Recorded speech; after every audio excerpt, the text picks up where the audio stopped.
দেখো পরবর্তী মূলত সংখ্যা। আমরা দেখো এর আগে আমি কী পড়লাম? স্বাভাবিক সংখ্যা পড়েছি, অখণ্ড সংখ্যা পড়েছি এবং পূর্ণ সংখ্যা পড়েছি।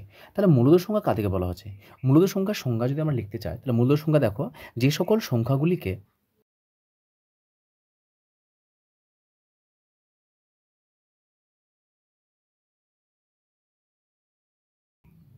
সুতরাং যে সকল সংখ্যাগুলিকে পি বাই কিউ আকারে প্রকাশ করা যায়, যেখানে পি ও কিউ হলো পরস্পর মৌলিক সংখ্যা এবং কিউ এর মান নট ইকুয়াল টু 0। অর্থাৎ যে সকল সংখ্যাগুলিকে দেখো পি বাই কিউ মানে কি? দেখো যে পি বাই কিউ, তার মানে এটা লব বাই হরের আকারে আসছে না? লব বাই হর। তখন যে সকল সংখ্যাগুলো লব বাই হরের আকারে আমরা প্রকাশ করতে পারবো তাদেরকে কি বলা হবে? মূলদ সংখ্যা বা রেশনাল নাম্বার। তার মানে বলি যদি যে 1-এর 2, 3-এর 5, 1-এর 7, 4-এর 9, এই সমস্ত সংখ্যাগুলো কি, এই প্রত্যেকটা সংখ্যাই হচ্ছে আমাদের কি মূলদ সংখ্যা। কারণ কি এই প্রত্যেকটা সংখ্যাগুলো দেখো আমাদের কি লব বাই হরের আকারে আছে আমাদের। এবার এখানে লিখেছি যে পি ও কিউ হলো পরস্পর মৌলিক। পরস্পর মৌলিক বলতে কি, সেই দুটি সংখ্যা আমাদের পরস্পর মৌলিক বলা হয় যাদের তোমার গসাগুর মান কত হয়? 1 হয়। গসাগু 1 হয়। তার মানে এক কথায় এই দুটোর মধ্যে আমাদের মৌলিক উৎপাদক 1 ছাড়া আর কোনো কিছু থাকবে না। যেমন দেখো 3 আর 5-এর, আচ্ছা 3কে আর 5কে কি 1 ছাড়া আর অন্য কোনো সংখ্যা দ্বারা ভাগ করা যাবে? যাবে না। এখানে 1 আর 7কে বলো, 1 আর 7কে শুধুমাত্র 1 ছাড়া আর অন্য কোনো সংখ্যা দ্বারা ভাগ যাবে না। তো সেটাই হচ্ছে আমাদের গসাগু। 4 আর 9-এর ক্ষেত্রে দেখো যে 1 ছাড়া আর অন্য কোনো সংখ্যা দ্বারা আমাদের ভাগ যাবে না। তার মানে এক কথায় যদি আমরা এরকম বলি যে ধরুন 5-এর 10 রয়েছে, এটাও একটা আমাদের তোমার কি, এটা একটা আমাদের মূলদ সংখ্যা। কিন্তু এটাকে আমাদের মূলদ সংখ্যা যদি পরিপূর্ণরূপে করতে চাই, তাহলে অবশ্যই এটাকে আমাকে সবথেকে লঘিষ্ঠতম আকার নিয়ে আসতে হবে। তাহলে কি এটা কাটাকাটি করবো আমরা, এখানে কত আসছে আমাদের? 5 গিয়ে 5, 5 দুগুণ 10, তাহলে দেখো 1-এর 2। তাহলে এই যে 5-এর 10, তাহলে 1-এর 2 আর 5-এর 10 তো সমান। তাহলে এই 5-এর 10কে 1-এর 2-এর কী বলা হবে? এটাকে সমতুল্য ভগ্নাংশ বলা হয়, সেটা আমরা পরবর্তীতে শিখব। তাহলে সর্বদা আমরা কী করব, যে ন্যূনতম অর্থাৎ সরলতম রূপ করে যেটা পাবো সেটাকে আমাদের কী বলা হচ্ছে? মূলদ সংখ্যা বলা হচ্ছে। তার মানে এরা পরস্পর কী হতে হবে? মৌলিক সংখ্যা হতে হবে। তার যে কোনো সংখ্যাকে যদি আমরা লব বাই হরের আকারে প্রকাশ করতে পারি, তাহলে সেই সংখ্যাগুলোকেই আমাদের কী বলা হবে? মূলদ সংখ্যা বলা হবে। তাহলে এর আগে যদি বলি আমরা, যেমন স্বাভাবিক সংখ্যা, অখণ্ড সংখ্যা, পূর্ণ সংখ্যা, আচ্ছা এরা কি কেউ এদের সকল সংখ্যাগুলোকে বা এদের মধ্যে কেউ কি মূলদ সংখ্যা হবে? যদি আমরা স্বাভাবিক সংখ্যা বলি, দেখো 1 হচ্ছে একটি স্বাভাবিক সংখ্যা, 3 হচ্ছে একটা স্বাভাবিক সংখ্যা। একইভাবে দেখো 5 হচ্ছে আমাদের কি অখণ্ড সংখ্যা, 6ও অখণ্ড সংখ্যা, এটা অখণ্ড সংখ্যা, মূলদ সংখ্যা সব কিছুই। আবার এটা পূর্ণ সংখ্যা, -7 যদি বলি এটা পূর্ণ সংখ্যা, -8 বলি এটাও পূর্ণ সংখ্যা। তার মানে এই সমস্ত সংখ্যাগুলো, এগুলো হচ্ছে আমাদের কি পূর্ণ সংখ্যা। আবার এই সংখ্যাগুলো আমাদের স্বাভাবিক সংখ্যা, আবার অখণ্ড সংখ্যা, এই সংখ্যাগুলো আমাদের স্বাভাবিক সংখ্যা তার সঙ্গে অখণ্ড সংখ্যা। এই যে সংখ্যাগুলো লিখেছি, তাহলে এই সংখ্যাগুলোকে কি আমাদের মূলদ সংখ্যা বলা হবে? মূলদ সংখ্যা কাদেরকে বলবো? যে সকল সংখ্যা পি বাই কিউ মানে লব বাই হরের আকারে প্রকাশ করতে পারবো। আচ্ছা বলো তো, এখানে 1 লিখেছি, 3 লিখেছি, তাহলে এই 1 একে কি মূলদ সংখ্যা বলতে পারবো? একে কি লব বাই হরের আকারে লেখা যাচ্ছে? 1 একে কি লব বাই হরের আকারে অর্থাৎ পি বাই কিউ এর আকারে প্রকাশ কি করা যাচ্ছে? দেখো তো, আমরা জানি নিচে কিছু নেই মানে কত আছে? 1 আছে। তাহলে এটাকে তো লব বাই হরের আকারে প্রকাশ করা যাচ্ছে, তাহলে নিশ্চয়ই এটা আমাদের মূলদ সংখ্যা 1। কেন? নিচে কিছু নেই মানে 1 আছে। কখনো এটা ভাববে না নিচে কিছু নেই মানে কি 3, কিছু নেই মানে কি 0 আছে, কখনোই নয় এটা। ঠিক আছে? নিচে 0 কোনোদিন আসতেই পারে না। তার মানে এখানে আমরা দেখতে পাচ্ছি কিছু নেই মানে সবসময় এটা ভাববো যে নিচে কিছু নেই মানে 1 রয়েছে। একইভাবে দেখো 6 তাকাও, 6 নিচে কিছু নেই মানে কত আছে? 1 আছে। তার মানে এই প্রত্যেকটা সংখ্যার নিচে কিছু নেই মানে 1 আছে। অর্থাৎ এদেরকে আমাদের কি পি বাই কিউ আকারে প্রকাশ করা যাচ্ছে। যেখানে পি এর মান উপরে দেখতে পাচ্ছি 3, নিচে কিউ এর মান কত? কিউ এর মান 1, তাহলে কিউ এর মান 0 হওয়া চলবে না, তো 0 তো নেই কেউ, তার মানে কিউ এর মান এখানে কত? 1। 5-এর ক্ষেত্রেও তাই, 5 বাই কিছু না মানে 1, -7 কিছু নেই মানে 1, তাহলে এখানে যদি বলি আমি -7 সমান হচ্ছে -7/1, -7 সমান হচ্ছে -7/1, তাহলে পি এর মান কত? পি এর মান -7 আর কিউ এর মান কত? 1। তাহলে অবশ্যই এই সকল সংখ্যাগুলোকে আমাদের কি পি বাই কিউ আকারে প্রকাশ করা যাচ্ছে।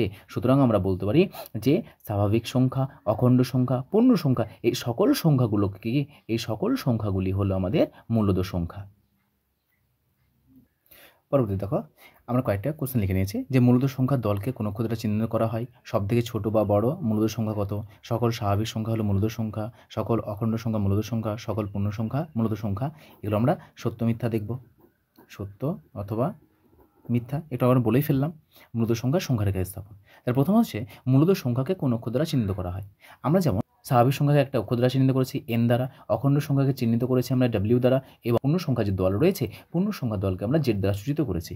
অনুরূপভাবে আমরা কি করব, যে মূলদ সংখ্যা এই দলকে দেখো রেশনাল নাম্বার, এই মূলদ সংখ্যার দলকে আমাদের কিউ দ্বারা সূচিত করা হয়।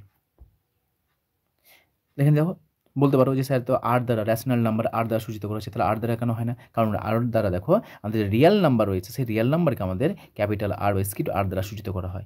সেই জন্য আমাদের কি, যেহেতু এটা স্ট্যান্ডার্ড নোটেশন, কোন অক্ষর দ্বারা যেখানেই কিউ দেখতে পাবে, কিউ মানে হচ্ছে সেটা কি মূলদ সংখ্যা, তার মানে আমাদের মূলদ সংখ্যা দল, মানে মূলদ সংখ্যা দল বলতে এখানে বোঝাচ্ছে যে মূলদ সংখ্যা তো একটা না, অসংখ্য মূলদ সংখ্যা রয়েছে। সেই জন্য মূলদ সংখ্যা দলকে আমাদের কি অক্ষর দ্বারা প্রকাশ করা হয়? কিউ অক্ষর দ্বারা প্রকাশ করা হয় বা চিহ্নিত করা হয়।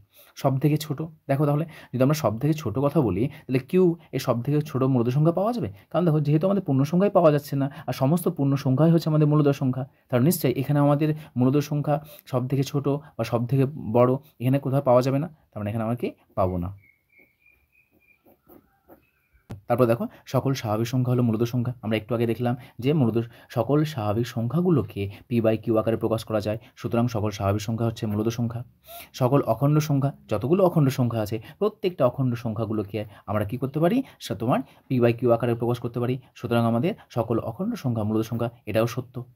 তৃতীয় রয়েছে দেখো আমাদের কি, যে সকল পূর্ণ সংখ্যা হলো মূলদ সংখ্যা, তো সকল পূর্ণ সংখ্যাগুলিকেও আমরা পি বাই কিউ আকারে প্রকাশ করতে পারি, সুতরাং আমাদের সব পূর্ণ সংখ্যা হলো আমাদের কি মূলদ সংখ্যা। তো চিত্রের মাধ্যমে যদি প্রকাশ করতে চাই, তাহলে স্বাভাবিক সংখ্যা, অখণ্ড সংখ্যা, পূর্ণ সংখ্যা, জটিল সংখ্যা।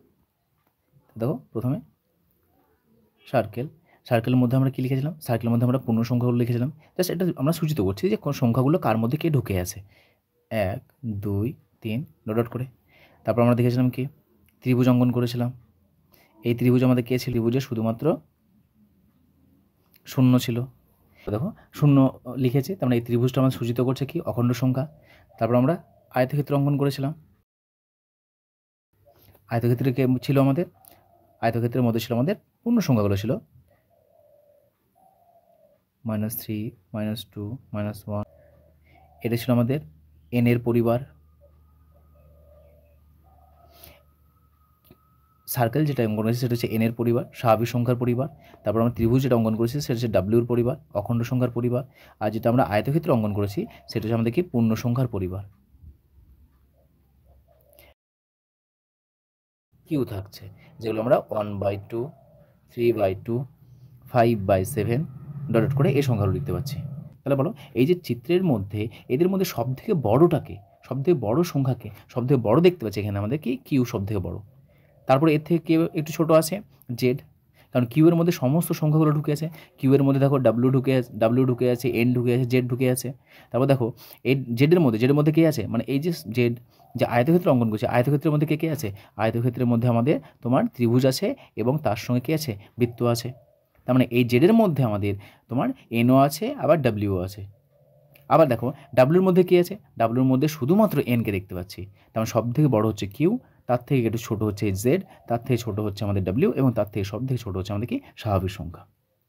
এবার আমরা মূলত সংখ্যাগুলোকে সংখ্যা রেখে স্থাপন দেখব। মূলত সংখ্যাগুলিকে সংখ্যা রেখে স্থাপন করবো। তাই সংখ্যা রেখা অঙ্কন করছি, +∞, -∞, মাঝখানে আছে আমাদের 0, এটা আছে আমাদের 1, এটা 2, এটা 3, এটা 4, এটা আছে -1, এটা -2, এটা -3 ডট ডট আপ টু কত, -∞, এখানে আপ টু +∞। তাহলে মূলত সংখ্যা যদি আমরা বলি যে 1 এটা অবশ্যই একটা মূলত সংখ্যা, 2 একটা মূলত সংখ্যা, 3 একটি মূলত সংখ্যা, 1 এই মূলত সংখ্যাকে সংখ্যা রেখে স্থাপন করো। তাহলে এইভাবে অঙ্কন করার পর আমরা কি জাস্ট গোল করে দেবো এটাকে। তো এটা হচ্ছে আমাদের 1।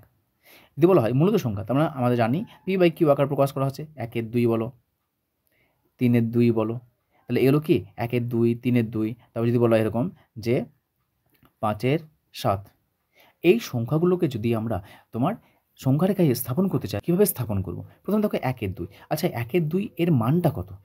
1-এর 2 যদি আমরা একে ভাঙি তাহলে বলো তো, তার মানে 1-কে 2 দ্বারা ভাগ করতে হবে, তার মানে 0.5 আসে। তার মানে 1-কে আমরা যদি 2 দ্বারা ভাগ করি তাহলে 0. কত আসবে, 5 0 10, 0.5 আসবে ভাগ করলে এটা আমাদের। অর্থাৎ এভাবে ভাগছি আমরা, এখানে আছে আমাদের 1, তাহলে এখানে যেহেতু 1 2-এর থেকে ছোটো সেই জন্য আমাদের দশমিক নেব, 0.0, তাহলে 5 2 9, 10, তাহলে 0.5, তাহলে 1-2 এর মান হচ্ছে 0.5, তাহলে দশমিকের আকারে দেখলাম 0.5, তাহলে দেখব যখন যে আমাদের ভগ্নাংশ আকারে বা লব্বাই হরের আকারে থাকবে তার দশমিকের মানটা কত, তাহলে আমরা এক্স্যাক্টলি বুঝতে পারবো যে এই সংখ্যাটা কোন দুটি সংখ্যার মাঝখানে আছে। তাহলে দেখো 1-2, আচ্ছা কার মাঝখানে আছে দেখো 0.5, আচ্ছা 0.5 মানে কি, যেহেতু পজিটিভ আছে ধনাত্মক আছে তাহলে 0 ডান দিকে বসবে, তাহলে দেখো এটা হচ্ছে 0, এটা হচ্ছে 1, আচ্ছা 0.5 মানে 0 থেকে বড় কিন্তু 1-এর থেকে ছোট, তার নিশ্চয়ই এই 0 আর 1-এর মাঝখানে যে ফাঁকা জায়গা আছে সেই ফাঁকা জায়গাতে আমাদের 0.5 বসবে, তার মানে এইখানে কোথায় একটা সংখ্যা আছে, এই সংখ্যাটা হলো আমাদের কি, এই সংখ্যাটা হচ্ছে আমাদের 1-2। তার প্রথমে যখনই কোনো একটা মূলত সংখ্যাকে আমরা সংখ্যারেখায় স্থাপন করব, প্রথমে দেখে নেব এই সংখ্যাটি কোন দুটো সংখ্যার মাঝখানে আমাদের পড়ছে।